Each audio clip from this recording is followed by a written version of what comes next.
Alhamdulillahilladzi allafa baina qulubina fa asbahna bi ni'matihi ikhwana. Ashhadu an la ilaha illallah wahdahu la syarika lah wa ashhadu anna Muhammadan abduhu wa rasuluhu la nabiyya ba'dah.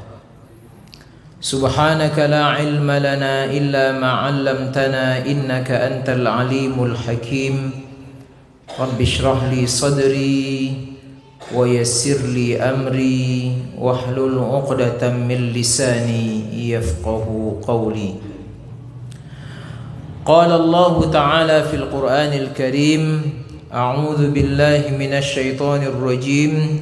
Bismillahirrahmanirrahim.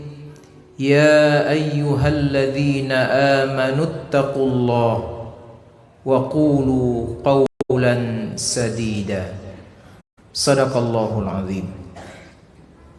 Yang saya hormati Bapak Ketua Pengurus Masjid Jami'atuz Zahidin, yang saya hormati Imam Besar Masjid yang kita cintai ini, yang saya hormati bapak-bapak, ibu-ibu, kaum muslimin dan muslimat, para jamaah yang hadir pada malam hari ini. Mudah-mudahan kita semua senantiasa dicintai dan dimuliakan oleh Allah Subhanahu wa taala. Bersyukur kita kepada Allah, malam hari ini kita sampai pada malam yang ke-29 kurang 20. Copek sama ibu marah. Malam yang ke-9 dari bulan suci Ramadan. Tak terasa sudah 8 hari kita memasuki bulan yang mulia ini. Dan tentu kita berharap mudah-mudahan kita tetap bersemangat untuk mengisi Ramadan kita dengan amal ibadah. Siang hari kita disebut dengan as-shaimin was-shaimat, orang yang berpuasa. Dan malam hari kita disebut dengan al-qaimin wal-qaimat, orang yang menghidupkan malam-malam Ramadan dengan amal ibadah. Tentu kita berharap mudah-mudahan seluruh amal ibadah kita akan diterima oleh Allah Subhanahu wa taala.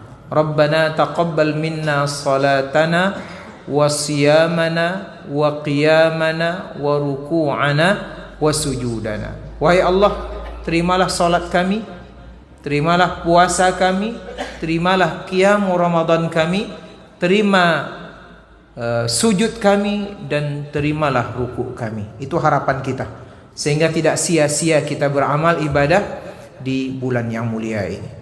Salawat dan salam mari kita sampaikan dan kita haturkan kepada junjungan alam Nabi Muhammad sallallahu alaihi wasallam dengan ucapan Allahumma salli ala sayyidina Muhammad wa ala alihi wa ashabihi ajma'in.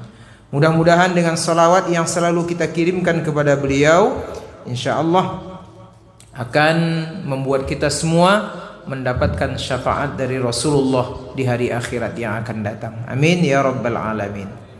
Bapak Ibu yang saya hormati, yang dirahmati Allah taala, judul santapan rohani Ramadan kita malam hari ini tadi sudah disampaikan oleh Bapak Protokol. Apa tadi Pak? Menjaga lisan dan memupuk persaudaraan. Berarti ada sinkronisasi, Pak. Ada hubungan antara lisan dengan persaudaraan. Karena banyak orang putus persaudaraannya gara-gara lisan. Mulutnya keleperan, suka mencaci, suka menghina, suka memfitnah, suka mengadu domba.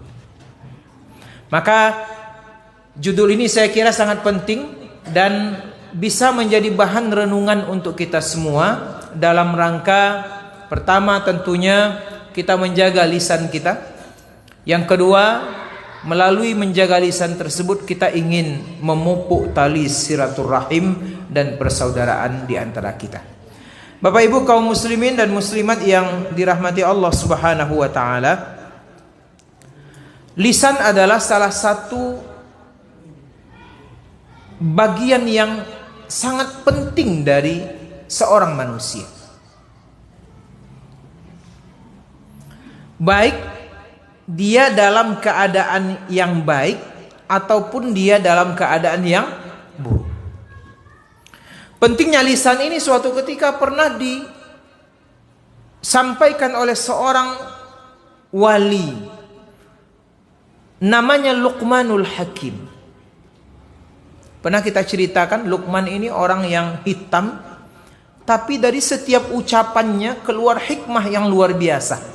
Sehingga kemudian nama Luqmanul Hakim ini kemudian diambil menjadi salah satu surah di dalam Al-Quran. Nama surah itu adalah surah Luqman.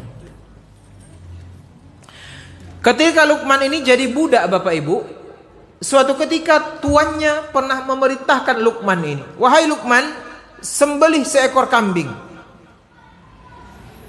Kemudian bawa yang paling baik menurut kamu dari bagian kambing itu kepada saya." Maka Luqman membawa dua hal. Satu, dia bawa lidah kambing tadi. Yang kedua, dia bawa hati kambing itu. Besoknya disuruh lagi, sembelih lagi kambing. Bawa dua yang paling buruk dari kambing itu. Maka disembelihlah oleh Luqman kambing tadi. Dia ambil dua yang paling buruk. Maka pertama dia ambil lidahnya, yang kedua dia ambil hatinya. Maka tuannya bertanya, "Kemarin yang paling bagus lidah dan hati, sekarang yang paling buruk juga lidah dan hati." Maka kemudian Luqman menjelaskan kepada tuannya, "Wahai tuanku, kalau ingin melihat seseorang itu baik, dua saja kuncinya. Pertama, lihat apa yang dia ucapkan, dengar apa yang dia ucapkan. Yang kedua, tengok kondisi hatinya." Itulah tanda kita Bapak Ibu. Dua itu saja. Hati baik, lisan baik, insya Allah orangnya baik.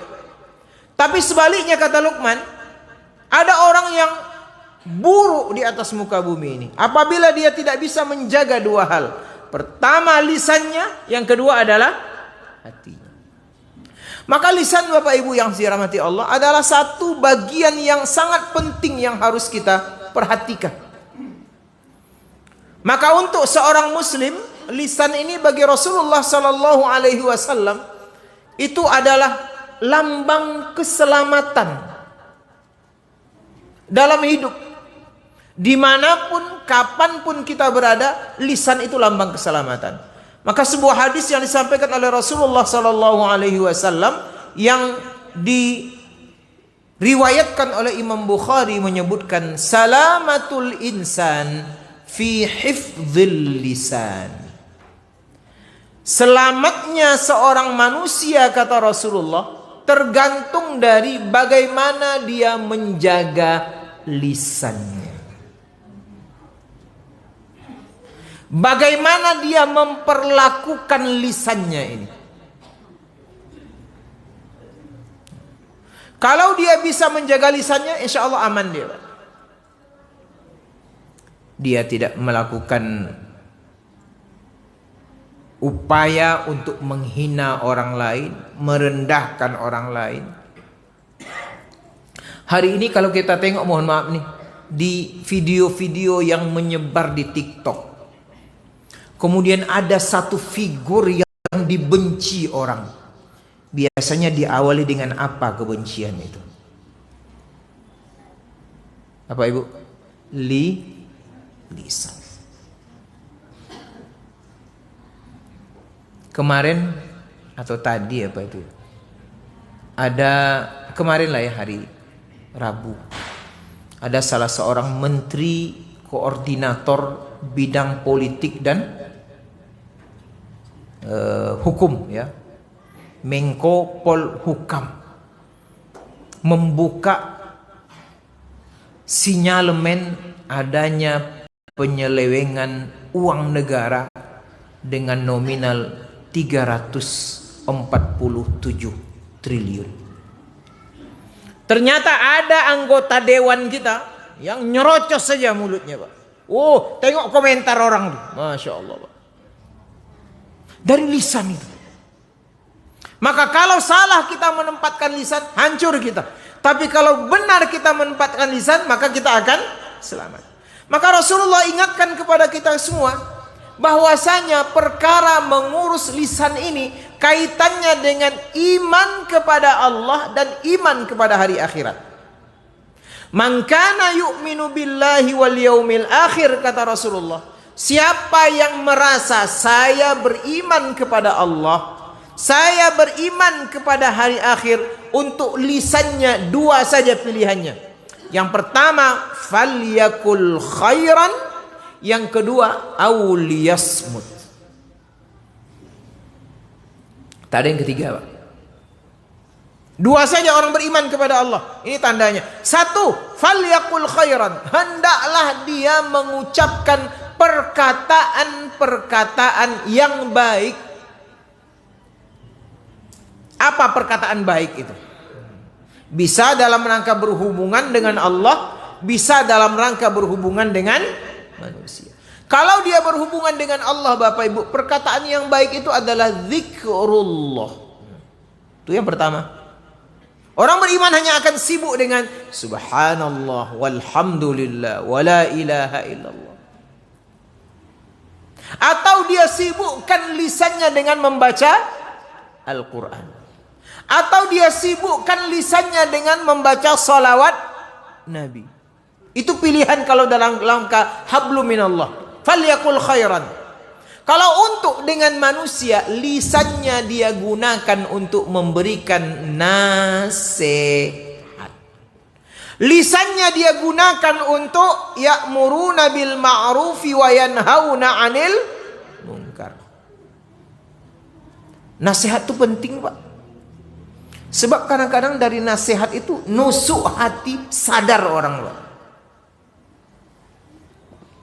Maka nasihat itu bagi siapa saja, untuk siapa saja. Bukan hanya dari ustadz, Pak. Dari kita semua nasihat. Ustadz menasihati jamaah, suatu ketika jamaah yang nasihati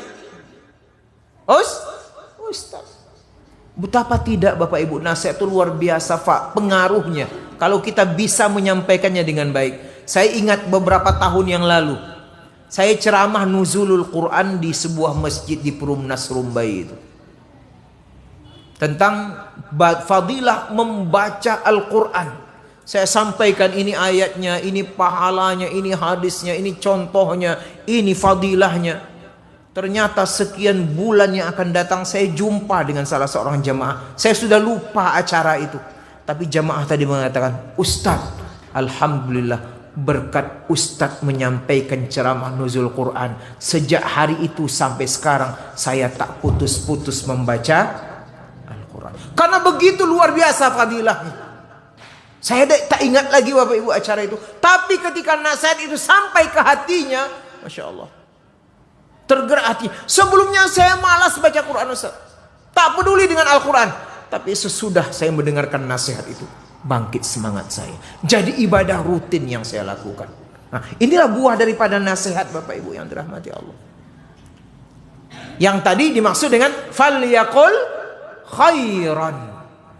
Atau selain kita memberikan nasihat, Nabi pernah mengatakan, siapa yang melihat kemungkaran di depan matanya, maka yang harus dia lakukan pertama adalah ubahlah, cegahlah dengan tangannya. Itu yang pertama. Kalau takut dia, resikonya tinggi, tak punya kekuatan dia, maka ambil langkah kedua, kata Rasulullah. Hendaklah dia ubah dengan lisannya. Apa maksud dengan lisan ini? Sampaikan, Pak. Bapak salah itu. Melanggar itu. Jangan lakukan itu bertentangan dengan perintah Allah. Jangan lakukan itu bertentangan dengan aturan-aturan norma kemasyarakatan. Itu bagus, Pak. Dari lisan berangkatnya. Maka seorang muslim tidak boleh diam ketika melihat sebuah kemungkaran. Betul, Pak. Gunakan lisan kita. Tidak mampu juga dengan lisan, kata Rasulullah, maka pakai hati. Jangan setujui kemungkaran itu. Tapi risikonya, kata Rasulullah, wadzalika ad'aful iman. Itulah iman yang paling lemah. Hatinya saya ngutuk deh. Lisannya tak berani, apalagi perbuatannya. Bapak Ibu yang dirahmati Allah Ta'ala. Nah, untuk antar manusia ini juga harus kita perhatikan. Jangan melakukan kebalikan dari apa yang dikatakan Allah tadi. Apa dia? Wailul likulli humazatil lumazah. Ini yang banyak nih. Celaka kata Allah. Neraka kata Allah untuk orang yang wail likulli, setiap orang tanpa kecuali nih Pak. Ada dua yang dia lakukan. Humazah, lumazah. Apa beda humazah dan lumazah itu? Dalam tafsir disebutkan humazah itu menghina di depan. Dia rendahkan, dia tunjuk-tunjuk, dia keluarkan kata-kata yang tak senonoh, kata-kata yang merendahkan, humazah namanya. Lumazah itu dia hina di belakang Pak. Dia ghibah, dia fitnah. Kedua-duanya tidak boleh. Nah, dari mana berangkatnya humazah, lumazah itu? Berangkat dari lisan. Atau kata Rasulullah, la yadkhulul jannata nammamun. Tidak akan masuk surga orang yang menggunakan lisannya untuk mengadu domba orang lain. Maka berat lisan kita ya. Maka salah satu nanti siksa yang Allah berikan kepada manusia adalah orang dipotong lidahnya. Ada cerita Rasulullah itu waktu beliau pergi Isra Mi'raj. Ada orang yang lidahnya terjulur panjang, dipotong. Keluar lagi, dipotong lagi, panjang lagi, dipotong lagi. Berdarah-darah Bapak Ibu. Rasul kaget, mengapa Jibril? Itulah orang yang dulu tak mampu menjaga lisannya. Maka falyakul khairan. Atau pilihan kedua, auliyasmut. Apa arti liyasmut itu? Ontok sajalah. Diam. Diam itu lebih bagus daripada melakukan perkataan-perkataan yang kotor. As-sumtu hikmatun. Riwayat menyebutkan diam itu banyak sekali hikmahnya. Wa qalilun fa'iluhu, tapi sedikit orang yang mampu untuk diam.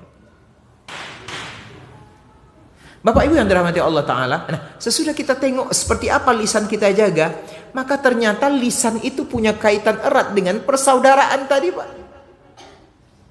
Dia punya kaitan dengan ukhuwah Islamiyah. Dia punya kaitan dengan hubungan bertetangga, hubungan antar rekan kerja. Karena ternyata banyak sekali rusak persaudaraan, hubungan antar tetangga, ukhuwah Islamiyah gara-gara berangkat dari menyalahgunakan lisan. Posisi apa lisan bisa membuat rusak hubungan tadi? Satu, ghibah tadi. Membuka aib orang lain, menyebarluaskan aib orang lain, seolah-olah dia tak punya aib, sehingga muncul pepatah, semut di seberang lautan nampak, gajah di pelupuk mata tidak tampak. Ternyata ghibah ini dosanya besar Bapak Ibu, besar Pak. Entah benar tak tidak nih, tapi jadi pelajaran nih. Ada orang mati suri. Tahu mati suri Ibu ya? Ya. Ada timun suri. Ya kan? Ada permai suri. Kalau ini mati suri. Ada orang mati suri. Beberapa jam dia mati, tapi udah nampak dia dibawa kemana-mana. Tidak ada lagi nyawanya di badannya, tapi masih hangat lah ya. Belum mati benaran semi mati kata orang. Kemudian dia ternyata melihat amal ibadahnya banyak waktu hidupnya, tapi waktu mati suri itu diperlihatkan amalnya itu sedikit Pak. Berkurang dia. Dia tanya malaikat, ini ngapa? Mana amal saya? Sholat saya, puasa saya, infak saya, puasa sunnah saya, puasa wajib saya. Kok tidak ada? Kata malaikat, itu sudah berkurang karena setiap hari engkau ghibah. Saudaramu, rekan kerjamu, tetanggamu, keluargamu. Sehingga akhirnya sedikit demi sedikit habislah amal kebaikanmu itu. Kemana diberikan menurut agama? Diberikan kepada orang yang diribahi. Jadi kalau kita digibah orang, dengar kita, tidak usah marah-marah, Pak. Kalau bisa malah bersyukur. Beli lotek 1 bungkus, kirim ke rumah dia. Tanda terima kasih. Tidak usah marah-marah. Pengurus digibah, tidak usah ngamuk-ngamuk. Oh, pencemaran nama baik, tidak usah dilapor-lapor polisi buat kerjanya. Biar aja lah. Beli anggur agak 1/2 kilo, sampaikan ke rumah dia. Nih, hadiah, saya digibah. Alhamdulillah. Karena ternyata dalam agama kita, orang diribah itu, maka pahala orang yang menghibah itu diambil dan diberikan kepada orang yang diribahi. Tidak perlu marah-marah. Itu ribah. Di atas ribah itu ada namanya fitnah. Oh, itu dia. Fitnah ini melakukan sesuatu, menyampaikan sesuatu yang itu tidak pernah dilakukan oleh yang bersangkutan. Ternyata kita tuduh bahwa ini bahaya sekali. Ini sangat bahaya. Merugikan orang, apalagi terjadi persaingan jabatan. Perebutan ketua RT, perebutan ketua RW, perebutan ketua pengurus masjid, perebutan ketua majelis taklim. Oh, macam-macam tuh, Pak. Jangan sampai fitnah itu. Apalagi ada istilah ini, fitnah itu lebih kejam dari pembunuhan. Ya, walaupun al-fitnatu asyaddu minal qatl, itu bukan kepada fitnah tadi itu apa. Tapi sebagian ada yang memahami seperti itu. Buruk dia. Difitnah. Sehingga akhirnya orang yang berhak dengan jabatan itu karena difitnah akhirnya tak jadi, Pak. Banyak kasusnya. Apalagi kita masuk tahun politik. Ini tahun politik ini. Tahun 2024, 23 bulan Maret ini sampai nanti Oktober 24 itu tahun politik. Berseliweranlah fitnah yang bahasa kerennya hoax. Hati-hati, Pak. Apalagi sekarang ada yang disebut dengan jejak digital. Bisa saja orang memfitnah itu dilaporkan. Masuk nanti pencemaran nama baik, perlakuan yang tidak menyenangkan. Ancamannya sekian bulan penjara, Pak. Maka mari kita jaga lisan kita. Jangan sampai lisan kita membuat berkurangnya pahala amal ibadah kita, dan jangan sampai lisan kita kemudian membuat renggangnya, bahkan mungkin hancurnya sebuah persaudaraan. Maka mari kita arahkan lisan kita ini untuk merebut amal ibadah, Bapak Ibu, di bulan Ramadan ini. Jadi lisan bisa menjadi sumber pahala, lisan juga bisa menjadi sumber dosa. Maka pilihan kita hanya satu, jadikan dia sumber pahala. Berikan nasihat sama orang. Yang suaranya bagus, azan, kumandangkan azan, lisannya jadi amal ibadah, ngajak orang. Yang pikirannya cerdas, lancar ngomong, jadikan dia mubalik, da'iyah untuk mengajak orang berbuat kebaikan. Arahkan dia ke baca Quran. A'udzubillahi minasyaitonir. Yang apa punya semangat kuat, tadarus, pakai mic tapi jangan lama-lama. Baca Quran, zikir, apalagi salawat, istighfar, itu adalah amal-amal lisan. Insya Allah kalau lisan itu kita jaga dengan baik, maka itulah yang akan mengantar kita untuk masuk ke dalam surganya Allah Subhanahu wa ta'ala. Bapak Ibu yang saya hormati, yang dirahmati Allah Subhanahu wa ta'ala, inilah tausiah singkat yang bisa saya sampaikan dalam rangka menjaga lisan kita ini, kemudian melalui lisan yang bisa kita arahkan untuk kebaikan. Mudah-mudahan silaturahim, hubungan ukhuwah kita, hubungan sosial kita akan semakin bagus, dan mari kita arahkan lisan kita sebagai sumber untuk mendapatkan pahala yang sebanyak-banyaknya dari sisi Allah Subhanahu wa ta'ala. Mudah-mudahan bermanfaat. Hadanallahu wa iyyakum ajma'in. Wabillahi taufiq wal hidayah.